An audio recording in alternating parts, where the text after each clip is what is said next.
Hi, I'm Julie. I am a harpist and an amateur harp fixer slash lever installer, which is why I'm making this video today. I have a couple of requests about how to install harp levers on a harp that is unlevered. So what I have here today, this is a Music Maker's Limerick that I've already had partial levers installed on the C, E, F, and A.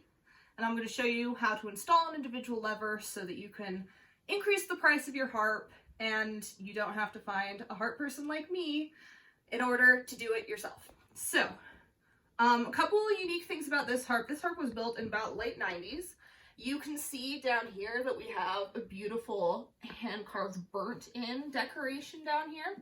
And then also this part is not in the original model. So if you look it up on the Music Maker's website, they don't actually sell them anymore, but you can still buy the plans.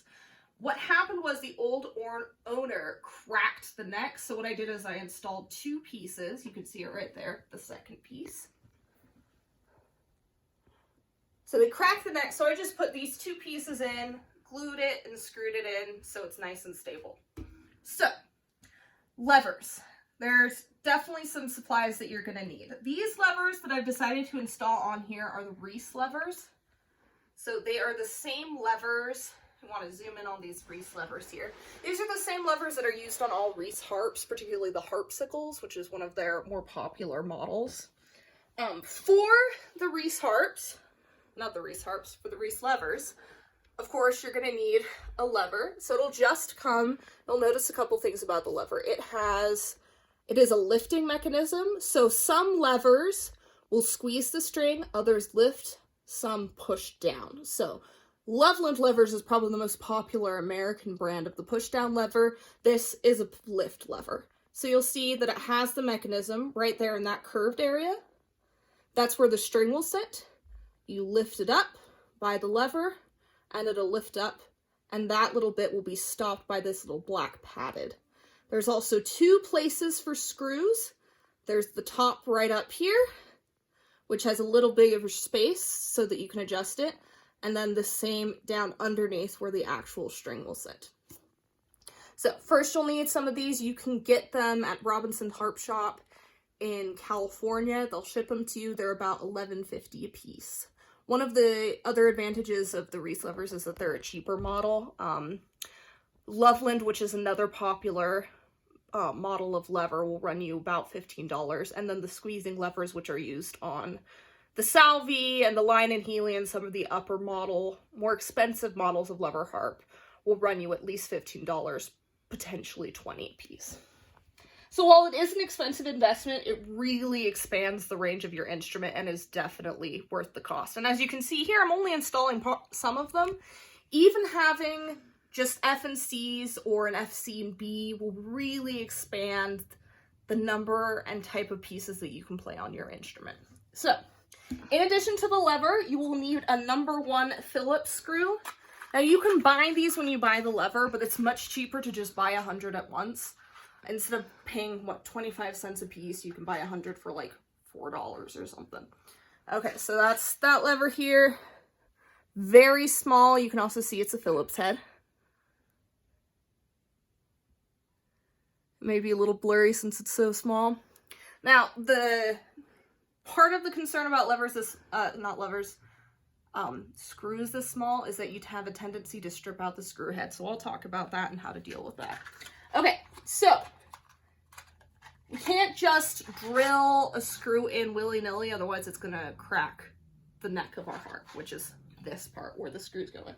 So you're gonna need a 1/16 inch drill attachment. It's just the smallest that comes in a standard size model. Oh, well, a standard size set. Okay, you're also going to need a drill. So this is the first drill I got when I've installed levers before. $20 at Lowe's. It's a very, very cheap model, very lightweight, especially if you're only going to be using it once. If you plan on installing lots of levers, I would recommend upgrading to something like this, which is, I got it for like $69 on sale. It's a Craftsman. The advantage of this one is that it has a variable speed. The Black & Decker will only have one speed no matter how hard you press this trigger. This one will go slowly or quickly, which just gives you a lot better control and helps prevent stripping out those screws. Okay, so You'll also need the corresponding Phillips, #1 Phillips head screw attachment to actually get the screw in. And then it helps to have a screwdriver that you can put this #1 Phillips head in, or a screwdriver that's just a #1 Phillips head. Okay, so you will also need, this is an auger. It's basically like a mini ice pick that you can use to mark the wood so you know exactly where you're screwing in. If you don't want to splurge on one of these, this one was a couple bucks, and it's covered in cat hair because I have a very large fluffy cat. If you don't want to invest in one of these, a pen works pretty well. The issue with the pen is, especially on the glossy harps, it really tends to smear.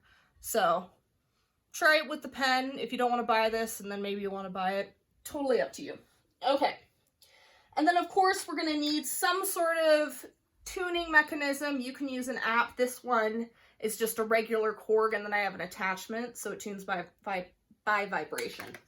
Okay, so part of installing a harp, so we have up here, if we want to look at these mechanisms here, we have the tuning peg. Now this is a zither pin, which means it just comes out on the left side of the harp. Other ones will go all the way through and you'll tune it on the back side of the harp.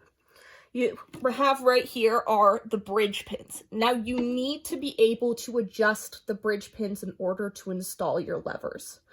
Now there's two main types of bridge pins. You have the older model, and the cheaper of the two is this sort of brass rounded bridge pin. The older your harp is, the harder these are going to be to move. What you'll need to move them is, and I don't have it with me because I forgot, is a padded set of pliers, or even a set of pliers that you've put some leather, like a piece of a leather glove around, so you don't actually damage the side of it to move it. I recommend, before you start your lever buying process, to see how easy these are to move. If you have an old harp, like all of the ones that I worked on, like this one, when I took out the bridge pins, you'll find that these are extremely difficult to remove and just very hard to deal with. So it's pretty inexpensive, especially when you're changing the levers or adding levers anyway, to just go ahead and replace the bridge pins with the ones I have here. Now these have a hex on them, so that instead of pushing or pulling out, you can actually take, this is a 5/32 size, you can push it in and you can twist it to bring it in or out. It's the same size hole as the brass ones, so they're really easy to replace, and so I definitely recommend that. If you do not want to replace these, that's totally fine. You'll just need the padded pliers, or you'll need padded pliers to pull it out or to push it in. I use actually a little bolt and then a hammer to just gently tap and push it in and out. Some of them will move very easily without the string on, others won't move at all. So just something worth considering. Okay, and then of course, we'll need a tuner. Now, if things go wrong, I would really recommend getting yourself a pair of vice grips. So these ones are actually a bigger size. So vice grips are basically a pair of pliers that you can adjust to the hardness setting so you can get out really hard stuff. I use these to get out the old bridge pins.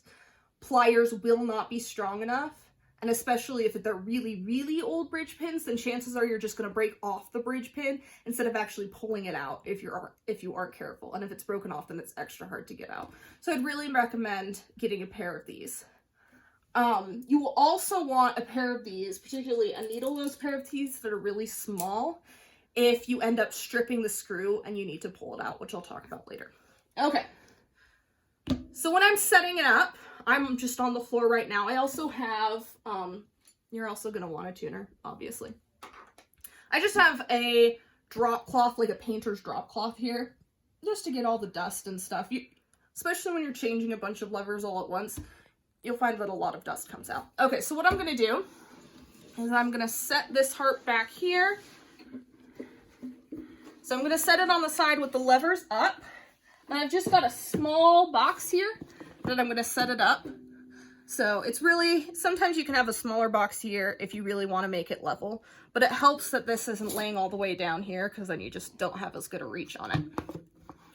Okay, so first thing I'm going to do, as you can see, I already have some of these levers installed. I'd really recommend going from bottom to top, as the bottom really helps us. There's the margin of error is a lot larger, so that you can get your practice in doing down here, whereas the ones down here, up here, are actually really difficult to install.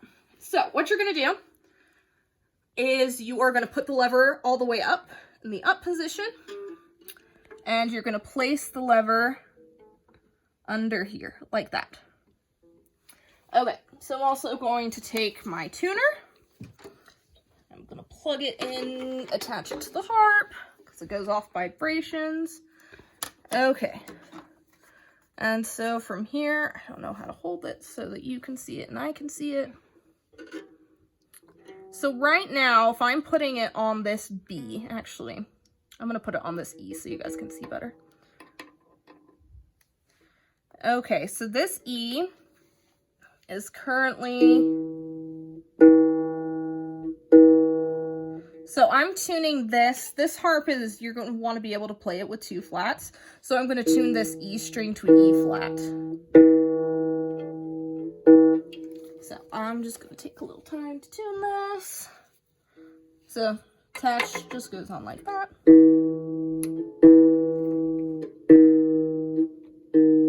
It is extremely important that your strings are as perfectly in tune as possible, especially in the upper registers, because you'd be surprised what a small change in pitch can do to the angle of the string coming up here. Okay, so that E is done. So I'm going to turn it to the up position, place it underneath here. And now I'm just looking to see where position-wise I can get an E natural, which looks like it's going to be about here. Okay, so now you can see that the lever doesn't lift it very much, which is a little concerning, because I don't want to risk this popping up. So it doesn't lift the string very much, and you can tell because as I'm plucking it, it's kind of moving this around a lot. See, it just popped right out from under there. So what I'm going to do is I'm going to tighten the bridge pin with the same little tool for the bridge pins that I mentioned earlier. If you have the bronze bridge pins, just do a couple turns. If you have the bronze bridge pins, wow, that's fun to say. Just get the little bolt and something or a rod to tap it down just to move it in a little bit. Okay, so now I'm going to retune it, because even a slight change in the bridge pin will change the pitch of your string. And that change did not change much, which is interesting. Okay.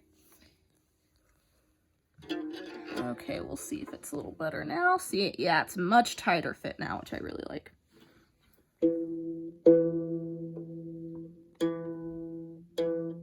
Little sharp there, so I'm going to move it up. The higher up on the string it is, the less it's going to change the pitch.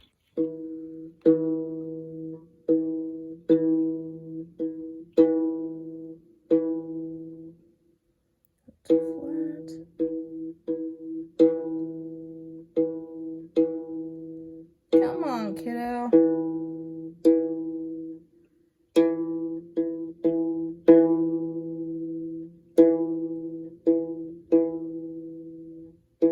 Sometimes it's just really hard to get the right sound. Oh, there we go, a little sharp.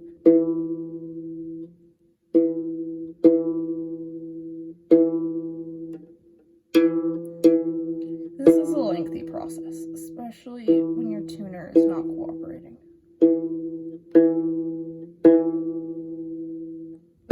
Sharp. Looks like I'm there. Okay. Now this is the hardest part. So what I'm going to do is I'm going to take my auger and I'm going to mark in the smaller or upper part of the hole without moving the lever. So what I'm going to do is I'm going to hold it down here.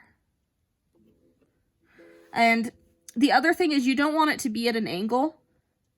because there's a little bit more breathing room with these because it has the rounded edge, which means it can push the string into the middle, which is a little bit of the case here.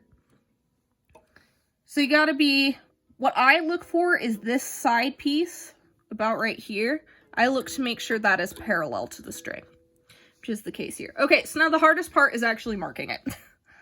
So what I'm gonna do is with your pen or your auger, for whatever reason the auger to always push the hole in lower than I think it will, so I'm gonna place it a little bit high.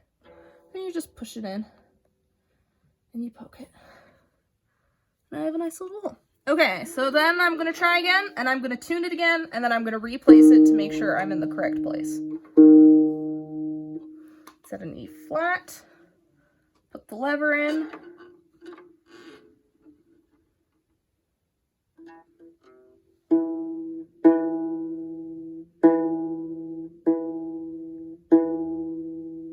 Good, okay, I'm in the right spot, so I can take this off.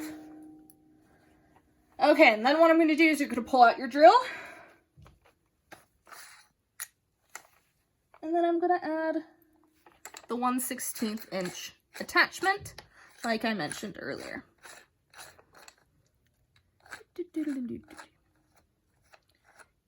Now I feel it's important to mention that I have a really bad luck with technology, cars, power tools. I've broken like 4 blenders, so when I say that I started out as a novice, I mean like a novice that also probably shouldn't try doing this, but I have been successful. I have levered many a harp. So if you're scared of doing this, I promise it is definitely possible. Drill. Okay, so what I'm gonna do is I'm gonna match it to the little hole I made there. This one has a light attached to it, which I have mixed feelings about. Okay. I want it to be as sturdy as possible.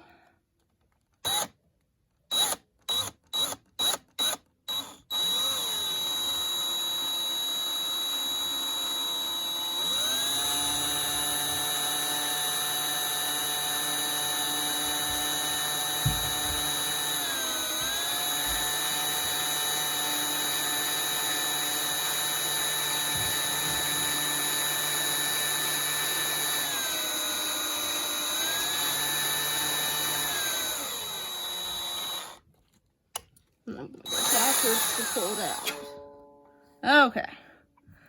So from here, if I was fancy, I would pull out my compressed air, but I'm just going to blow on it. Here we have our nice little hole.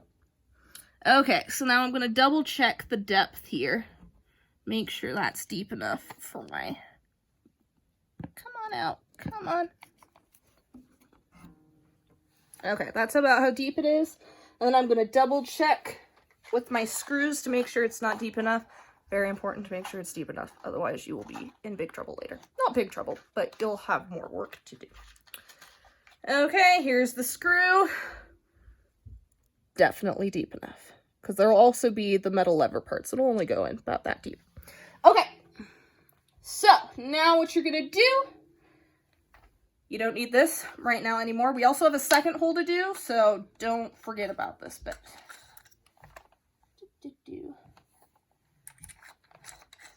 So I'm going to take this little attachment. This will allow us to add the little screw-in attachment, the Phillips head. Okay, so got my lever, got my screw. It's surprising how slippery they are, honestly. Screw goes in lever, and then we place this down here. This is another part that's surprisingly difficult. The screw has a tendency to just like fly away on you. Okay. Get my screwdriver so that I can get it started. Doesn't really matter what the lever is doing right now.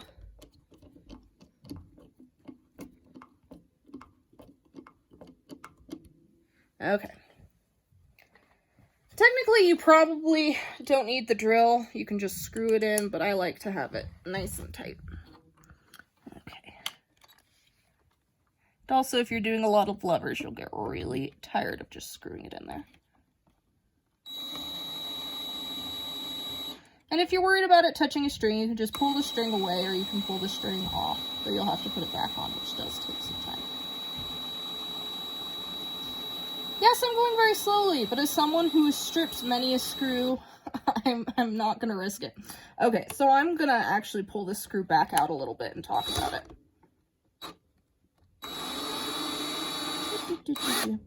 Okay, so what happens? You didn't drill your hole tight enough, or you used the wrong attachment, and now the screw, sorry, I just shined the LED in my camera person's face. What do you do now? Screw's stuck. You can't get it out. The drill's just making it worse. You now have like a nice, perfectly round little crater where your Phillips head should be. This happens. This is where the vice grips come in. What you're gonna do is you're just going to, gotta tighten this up a little bit. Get a little grip on there, tighten it up, twist it out, try a different screw. It's the other advantage of just buying, like, I think I bought like 100 of these screws, maybe even more, because I didn't really need them.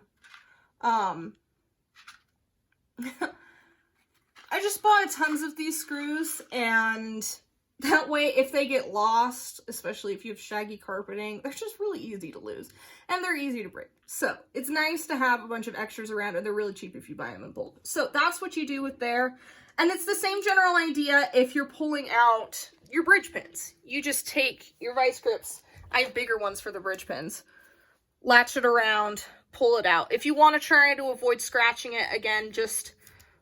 what I do is I have like the tip of a cheap leather glove used for gardening or something like that.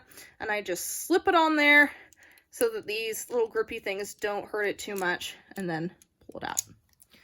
Again, I want to reiterate, regular pliers will not work. You just do not have the grip strength to be able to pull them out there. You need to have this little knobby bit that really, really gets a tight grip on there. Okay, so let's go back. Let's go back to our drilling.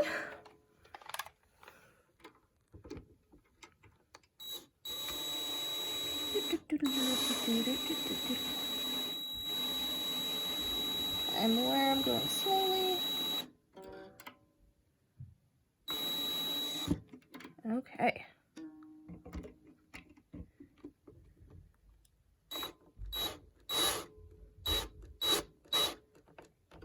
Okay, so now you can see this is getting stiffer and harder to move. Okay, now we double check again in the hopes that we didn't embarrass ourselves. Having it out of tune. E flat. It's a little bit off, but that's okay. E natural. Brilliant. Okay. Now what do we do? Now that we know this is in the right place, we want to screw it all the way in. I'm actually going to use the screwdriver to get the final bits in. There it goes. As tight as possible. I'm going to try to get even tighter. Because you want it tight enough that it won't move. And again, I'm making sure that this part is parallel to the string.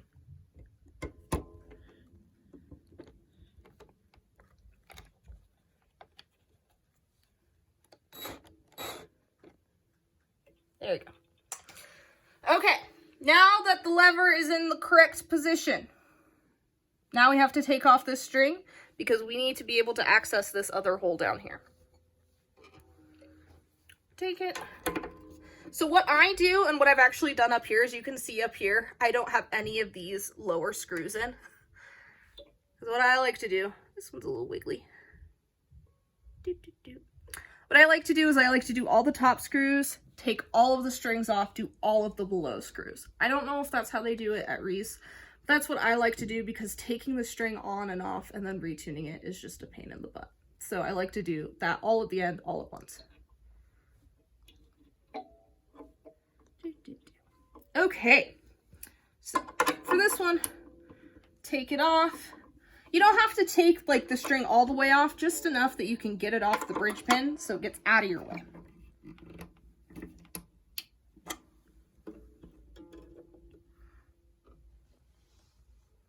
Okay, what I'm actually going to do is you're going to be doing a lot of switching between this tool and between the, I don't even know the technical terms, the one that makes the hole. Okay. Nice and tight. So I'm not even gonna bother marking it, because I'm not gonna be moving this lever out of the way anyway. Just pick a nice spot in the middle. Doesn't really matter as much with the taller hole, because the smaller hole will decide. That's the limiting factor. So you can move it up and down, but the top hole is shorter, so it's going to decide how far up and down you can move. So I just like to go in the middle-ish.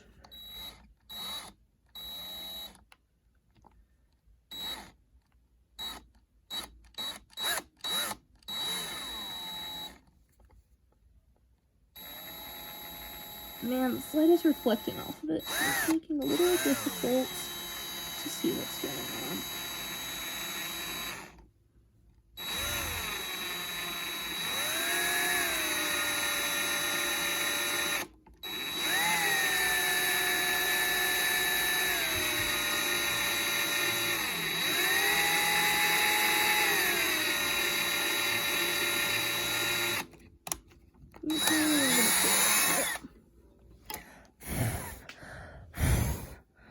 We have a nice little hole there. Yeah, you can. I was just making it work. Oh, there you go. There's the hole. Okay, and then I'm gonna check, make sure it went far enough. Yeah, that should be far enough. I can actually, as you're drilling, if you have a harp neck that's like this one, where it's actually two pieces of wood hooked together, you can feel the give of meeting the second part of the wood, and that's a good indicator that you've gone far enough. You can use your little pick to make sure you get all that dust out of there.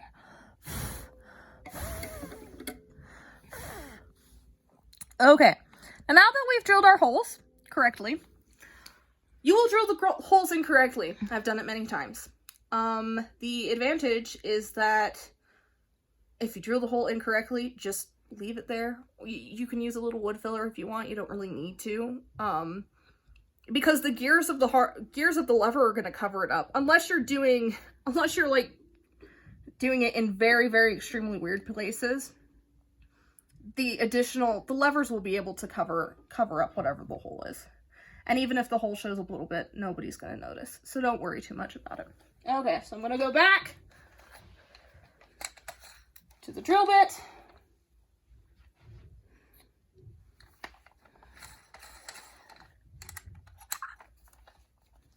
Okay, and I'm going to take this bit, get me another screw, put it in the hole like we did before. You can see the lever hasn't moved an inch, which is very important and very good. And we can get it started.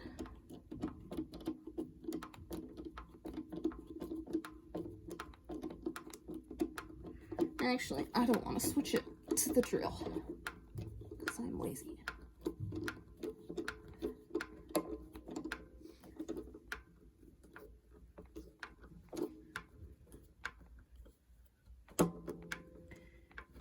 Yeah, so that's skipping. You gotta be careful. That lever is not moving anywhere. Woo. Now we go back. Make sure you put the lever down before you try to tune it.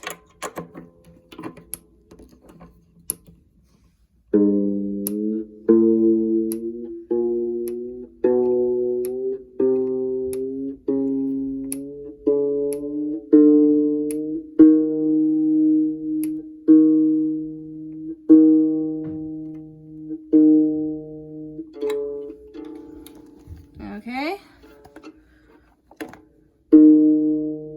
Not quite.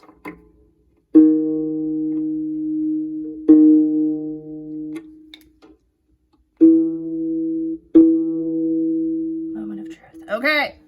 So you can see. Oh, it's a little bit flat. I just retightened it, so it's going to be a little flat, but it's pretty close. And then we turn up the lever. And there you go. Same general area. You may be a few little bits off, but hey, Close enough is good. Okay, so there you go. You've installed a lever, and now you have to do it 26 more times. But once you get in the habit of it, just remember, like, the measuring is the part that you really need to pay attention to. The drilling and everything and the screwing will get, you'll just develop a habit for it. So, there you go. And this harp, I'm going to finish up these levers, and then this harp will go on to its new owner. So, thank you for tuning in. Happy to answer any questions. My email will be, my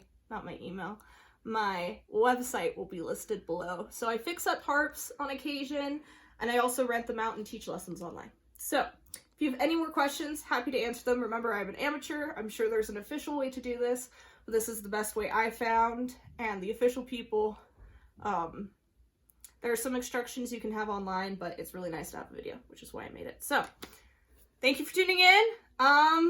Thanks for watching, and happy harping.